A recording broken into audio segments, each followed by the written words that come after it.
और हाँ भाई, नेहा, रूही और तरन्नुम कह रही थी कि कल जब ऑफिस आना तो उन्हें समोसे खिलाना।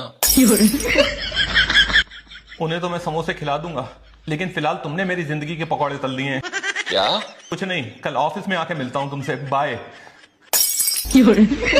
तुम्हारी जिंदगी में तरन्नुम से जहन्नुम बना दूंगी। वो तो पहले से ही है। क्या?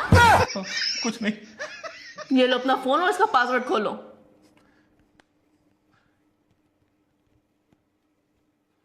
अब नेहा, रूही और नेहा, रूही, तरन्नुम, यहाँ तक कि तबस्सुम को भी मैंने तुम्हारे कहने से पहले ही ब्लॉक कर दिया है। लेकिन तुम्हें कैसे पता कि मैं इन तीनों को ब्लॉक करने का कहने वाली हूँ? क्योंकि तुम अव्वल दर्जे की शक्की, क्या? अव्वल दर्जे की सच्ची औरत हो। और जो सच्चा इंसान होता है उसका दिल बहुत साफ होता है, तो उसके चेहरे के हाव भाव से पता चल जाता है कि वो इंसान कहना क्या चाह रहा है। लेकिन मैंने तबस्सुम को तो ब्लॉक करने को नहीं कहा था, उसको क्यों किया?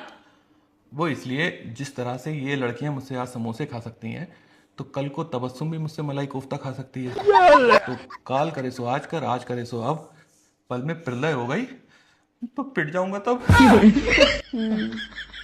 अच्छा, तुम्हें ये तो नहीं लगता कि मैं तुम्हारे पर शक करती हूँ?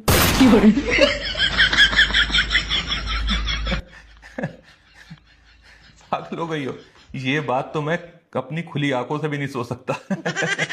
और वैसे भी लड़कियां कभी अपने हस्बैंड पर शक कर ही नहीं सकती हैं। लड़कियां तो उन पर शक करती हैं जो उनके हस्बैंड पर डोरे डालती हैं।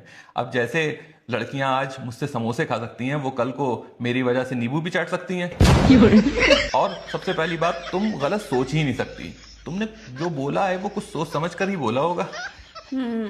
अच्छी बात है, तुम्हारे समझ में आ गई। तो फिर मैं अनब्लॉक, क्या? ब्लॉक ही रहने देता हूँ।